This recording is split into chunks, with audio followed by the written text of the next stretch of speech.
แบกเอาเลยหาแห้งเพิ่นแบกซอยท่านผู้ชมก็ระวังก็จุบไปเฮือนเลย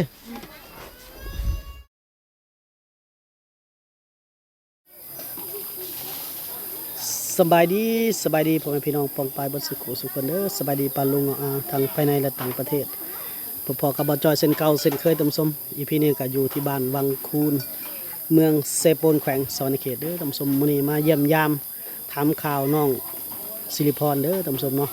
น้องศิริพรที่อยู่เฮือนหลังน้อยๆท่านผู้ชมเนาะที่ปลูกตูบอยู่กับพ่อกับแม่ท่านผู้ชมเนาะโอเคท่านผู้ชมเข้าไปหาเลยเนาะเลื่อมตากับมัน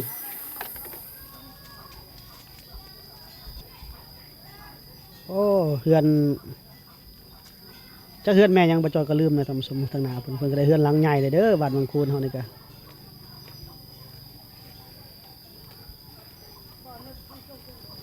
หลายเดือนแหละเนาะบ่ได้เข้ามาบ้านบางคูนทางนี่น่าจะเป็นหอมเป็นขี้ตอกขี้ต้มหมดเลยโอ้แถวนี้ก็เห็ดหน่อไม้แห้งได้ท่านผู้ชมเอ้ยนี่ปลูกหน่อไม้ต้มหน่อไม้แห้งขายแล้วบ้านวังคูนปี2025ท่านผู้ชมท่านเพื่อนน้องตุ่นเพิ่นเอามาหาน้องศิริพรเลยท่านผู้ชมเนาะ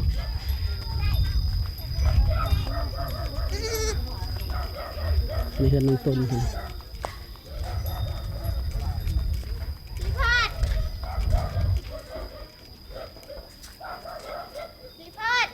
ผู้ได้เอิ่นศิริพรเนี่ยฮะสบายดีสวัสดีค่ะน้องสุดใจโอ้ใหญ่แล้วเนาะเนี่ยเนาะโดยพี่เขาห่มพี่ตัวนะไปเอิ่นไผเกาะสิริพรสิริพรอ้าวแม่นนอนบ่เฮ็ดหยังอยู่เฮือนคือเงียบแท้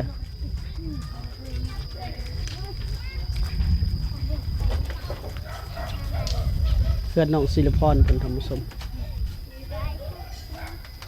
เฮ็ดเพลออยู่เฮือน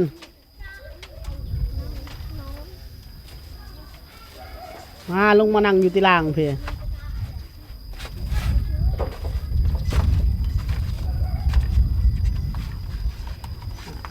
สบายดีFCนั่นละโดยสบายดี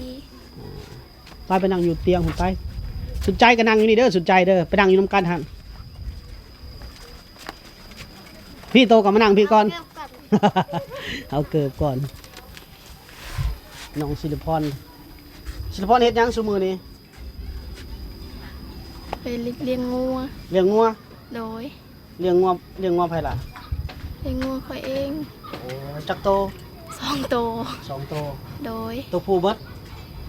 ตัวน้อยยังน้อยตัวผู้หมดเลยบ่หรือว่าตัวผู้กับตัวแม่ตัวน้อยยัง ยังน้อยบ่โดยมาพี่ยักเข้ามาละสุดใจเนี่ยมาสุดก่อนบ่ได้เห็นได้สุดใจเนี่ยเนาะเซ็งแล้วบ่เซ็งแล้ว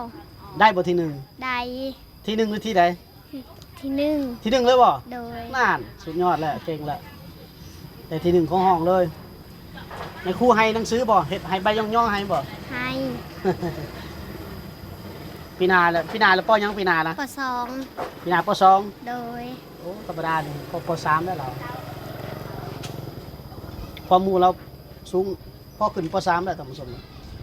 น้องสุขใจเพิ่นปีนาก็ไปเก่าแล้วเนาะปีนาเนาะโดยใกล้เด้เนี่ยช่วงนี้ปิดเทอมเลยท่านผู้ชมโรงเรียนบ้านอยู่เฮียนอยู่ลาวเฮานี่ปิดเทอมให้ครูอาจารย์เพิ่นไปเฮ็ดไร่เฮ็ดนาเพราะว่าช่วงหน้าฝนเด้ศิลปพรมันเลี้ยงงัวเนาะช่วงนี้เนาะโดยพ่อแม่ไปใส่แล้วล่ะไปเลี้ยงงัวไปกับสิไปเลยมื้อนี้เห็นน้องกึยบอกว่าจะอยู่เด้อมื้อนี้เด้อบ่จอยมานั่นน่ะแล้วบอกให้น้องกึยเพิ่นนัดให้เนาะโดยเจ้าก็เลยอยู่คันอ้ายบ่นัดนี่มันไปแล้วเนาะโดยหมดมื้อบ่ไปเลี้ยงงัวนะโดยหมดมื้อแล้วถือเข้าไปกินน้ำบ่วัน 3-4 โมงก็มื้อนั่น 3-4 โมงแล้วกลับมาคืนเนาะโดย วันนี้แหละอยู่เฮือนแล้วมันพ่อแม่ไปเลี้ยงแทน โดย 2 โตวหันไปเลี้ยงอยู่ไส2 โตวนะ เลี้ยงอยู่ไห้เพิ่นแหละ เลี้ยงอยู่ให้ โดย ผูกไว้บ่หรือปล่อยเลย ปลูกไว้และเดี๋ยวนี้บ่ได้ปล่อย ยันกินข้าวอันเด้ ใจกินข้าวกินมันเขาเนาะ โดย เป็นโทษเด้อเนาะ โดย บ่ได้ไปคันบ่ได้ไปเลี้ยงงัวแล้วบ่ได้ไปรับจ้างบ่ล่ะ บ่ได้ ตัวบ่ได้ไปเนาะ โดย รับจ้างดำนาคือเขาบ่ได้ไปบ่ บ่ไปบ่ได้ไป น้องสุดใจเด้เฮ็ดหยังช่วงนี้พักโรงเรียนล่ะ คันอาจไปเรียกก็ส่งข้าวให้ ตัวส่งข้าวให้ โดย ส่งข้าวให้ไฟน่ะ ไอเวียน เขาไปใส่ เข้าไปอยู่นั่นอยู่หน้า เขาไปเลี้ยงงัวบ่ โดย ตัวก็มีงัวแล้วบ่ มีแล้วสอ จัก งโต แน่ได้2 ตัวแล้วงัวน่ะ โดยลูกกับแม่ โอ้ลูกกับแม่ โดย ได้กำไรตัวเนาะได้ทั้งแม่ได้ทั้งลูกเจ้าบ่ได้ไปเนาะเจ้าเนาะ บ่อ้าวเมียจะเอานะต้องไปจ้อย อยากได้งัวหลายหรืออยากได้งัวน้อย ลายก็เอาไหนก็เอา มักตัวผู้หรือตัวแม่ ตัวแม่ ตัวแม่เนาะตัวผู้บ่เอาบ่ มี ตัวผู้แล้วเป็นราคาได้ขายได้ขายได้เงินหลายขายได้เงินหลายได้ขายเลยว้าวบ่ตัวผู้ เอาปึ้ง เอาเนาะเอาปืนนี่คือเอากันมันเกิดเฮือนน้องอันนี่นั่นเฮ็ดแล้วบ่ตัวปลูกไอ้ขายแล้วน้ำไม้นะต้มน้ำไม้แห้งเฮ็ดแล้วยังบ่ โดยเพื่อนน้องพิมพ์มา บ่เฮือนเจ้านะ บ่ไปไดเอส บ่ได้เฮ็ดบ่ โดย บ่มีน้ำไม้บ่ปีนี้ บ่ อ่าอ่าบ่ได้ตำข้าวบ่มื้อนี้เนาะ บ่ได้ตามเขาหมดแล้วเด้ หมดแล้ว โดย ฮอดยามนี้ละหมดเนาะข้าวนาข้าวไห้เนาะ โดย ประมาณเดือน6นี่ก็หมดแล้วเนาะยามนี้แหละข้าวก็ราคาแพงได้บัดนี้ข้าวสารอาหารแห้งนี่ก็เริ่มแพงแล้วเพราะว่าข้าวนาข้าวไห้ก็หมดแล้ว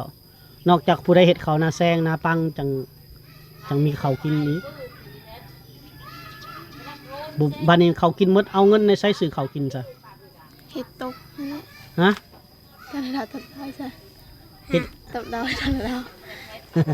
ติบข้าว เฮ็ดพอเฮ็ดตุบข้าวคนแหละ โอ้ ติดข้าวก็ซื้อข้าว พ่อนี่สารติบข้าวขายบ่ โดย โอ้ติบเท่าใดเพิ่นขายน่ะ วัน50-60นั่นแหละ นี่มันสิได้ขายตลอดบ่ ได้ขายตลอดคันเฮ็ดตลอดนั่น พอได้ซื้อข้าวสารมากินเนาะ โดย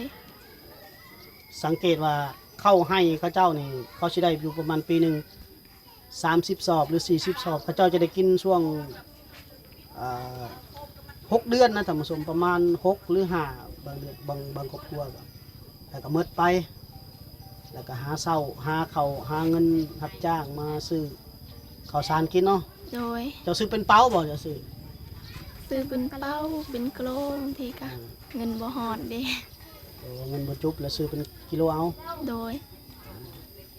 ซื้อเท่านึงจักโลซื้อเท่านึง 3-4 โลเลย ซื้อเท่าเป็นซื้อข้าวกิโลกินเนาะ โดย มื้อนี้ก็อยู่เฮือนผู้เดียวนั่นล่ะเนาะ โดย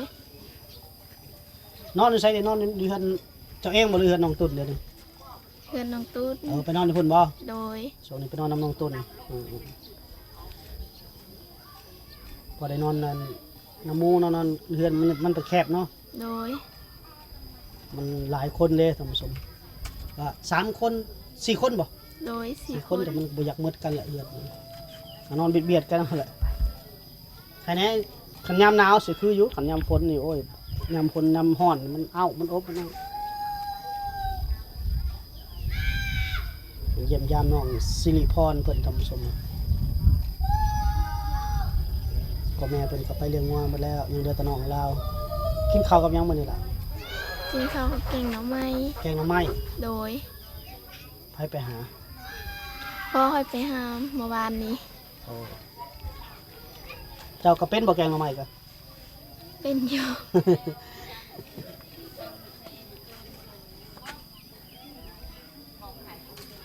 บอกคือได้ส่งงานแท้มื้อนี้คือได้ส่งงานนุ่งแท้ แม่ไปขายพัก อ่าเจ้าก็ลงกันบ่ตลาดเช้าลงขายกันบ่ บ่แม่บ่ได้แม่ไปแต่5 โมงตื่นบ่ทัน ตื่นบ่ทัน โดย เอ้าลูกแต่เด็กก็เจ้าก็ อย่าไปกันบ่ขายเครื่อง นะ ขายเครื่องเฮียนขายเครื่องเนาะว่าเป็นเฮาก็ได้เงินขายเครื่องก็ ตอนไปให้ละไม้ตอนเด็กเขาให้เงินตลอด อ่า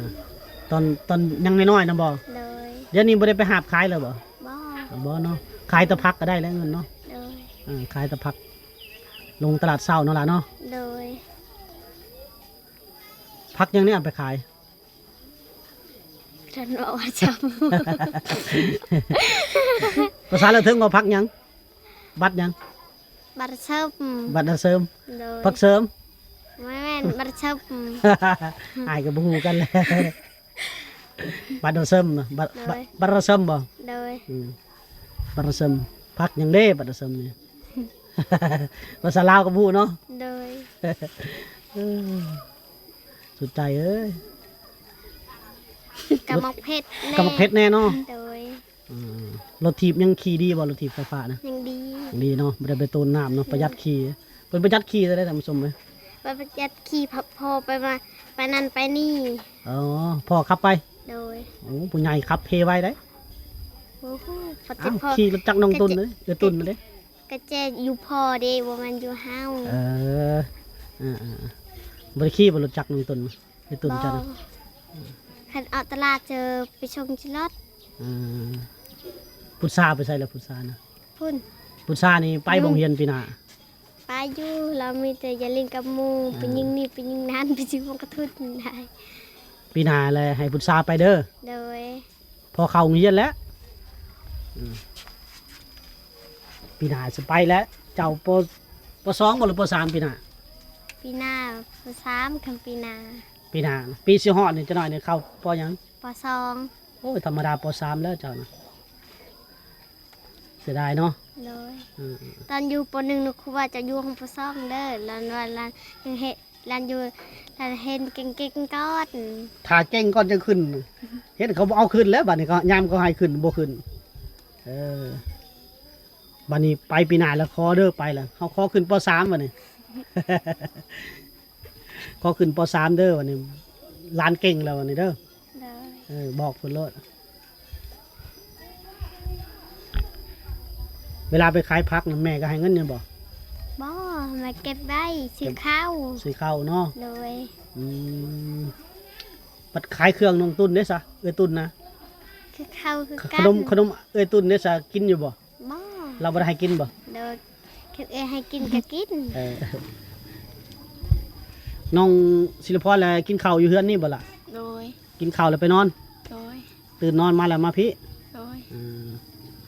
คือว่านอนอยู่ในเฮือนน้องตุนก็สบายแล้วมันก็บ่ได้ร้อนเนาะ โดย เพราะว่าติดเพดานมันยังมีพัดลมเรียบร้อยแล้ว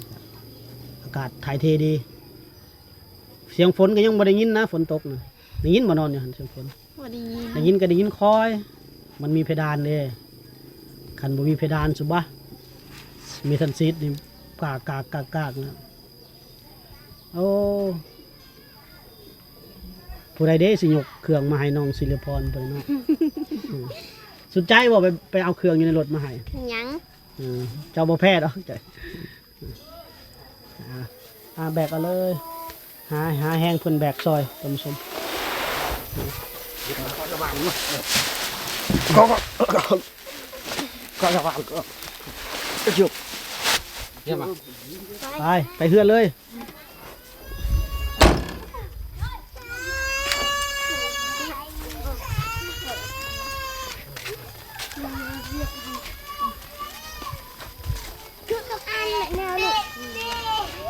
ปะอยู่ซานเฮือนเราก็ได้เด้อยันบ่กล้าขึ้นเฮือนเราอย่าคัน ลูกมาจังเลย ยันแต่คันใดหั่นละ เบิ่งอันนั้น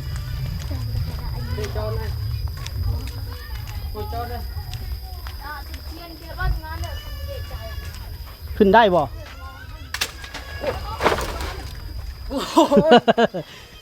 แน่เขาเว้าแล้วเขายันแต่คันใดนี่เห็นบ่ไปอยู่หั่นละบ่ไปหั่นละมาละไปหั่นละ เฮ้ยสุดง่าย คันใดจังฮะ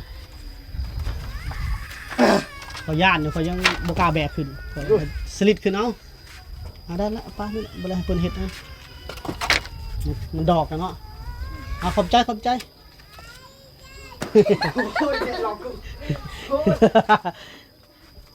มาพี่น้องศิริพรนะพี่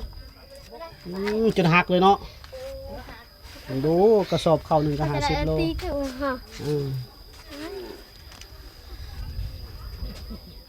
คันใดเก่าๆอะไรเนาะย่านเท่าได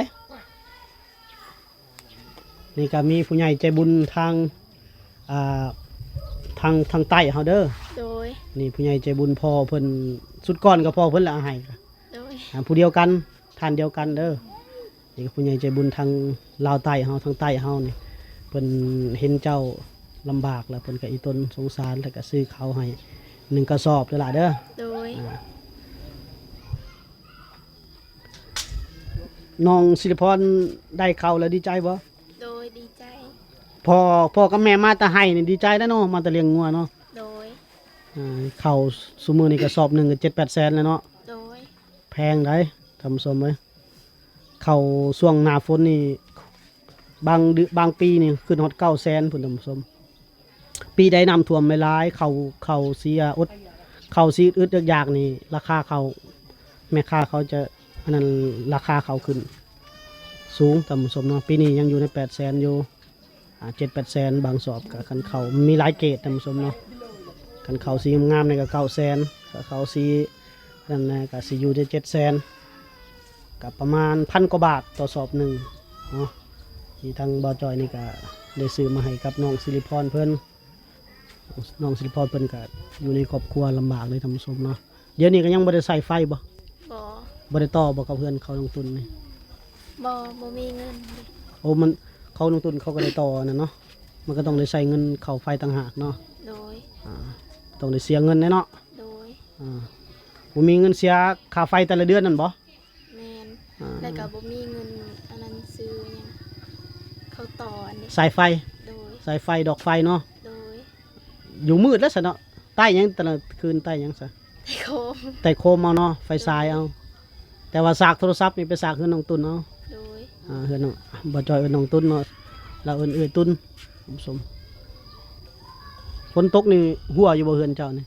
หัวอยู่ หัวอยู่เนาะ โดย มันสังสีขาวเด้เอาคอยเป็นคอยไปอดเอาเดี๋ยวนี้ก็แตะกอนต้นบ่จอยมานี่ฟ้ากระจาดตัวนี้แล้วตำสมมันบ่มีเด้ลมตีตอนเราหนึ่งเข่าก็ย่าน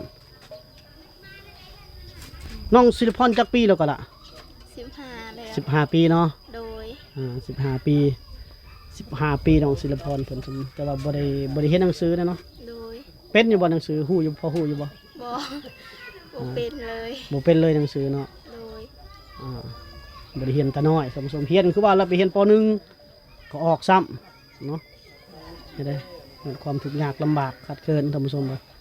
แต่คนลาวเฮาก็หลายคนบ่ได้ทำบ่ได้เรียนคือเห็นนี่แหละคือฮู้แล้วท่านผู้ชมต่างคนก็ต่างมีความลำบากของไปของเราแล้วก็ต่อสู้ดิ้นรนให้มีอยู่มีกินในครอบครัวก็พอแล้วว่ะเลยการนำเรียนเลยบ่ได้สนใจเนาะท่านผู้ชมเนาะน้องศิริพรขอบใจพ่อเพิ่นให้ล่ะ ขอบใจพอหลายๆเด้อที่ซื้อข้าวให้ลูกเนาะใจหลายๆเด้อที่ซื้อให้ลูกข้าวลูกก็ดีใจแห้งเนาะลูกก็เว้าบ่เป็นอยู่ เอาดีขอบใจหลาย ขอบใจหลายๆเด้อ ดีใจแล้วเนาะล่ะเนาะ โดยดีใจ มามื้อแรกนี่พ่อแม่ดีใจได้ข้าวกินละข้าวซอบนึงนี่ได้ละเดือนปลายเนาะเจ้าเนาะ โดยได้ ได้แล้วเนาะ3 คน4 คนกินเนาะน้องลาผู้หนึงบ่ โดย มีแต่หากินเอาได้ข้าวแล้วบ่อุกปานใดเนาะ โดย เฮาก็เก็บเงินที่ไปขายติ๊บข้าวนั่นจักเดือนปลายแล้วก็มาโฮมซื้อข้าวอีกบัดนี้เห็น โดย พอมีเวลาเก็บเงินโฮมเงินต่อ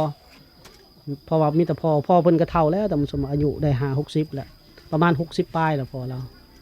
เป็นพ่อหน้าเด้อยู่กับพ่อหน้าแล้วก็แม่เพิ่นก็พิการทั้งหูแต่มันสมน้องศิริพรเพิ่นนี่อ้ายก็สิได้กลับแล้ววันนี้ดีใจนำหลายเด้อที่ได้ข้าวกินเด้อ ขอบใจหลายๆเด้อ ขอบใจสบายดีล่ะ สบายดี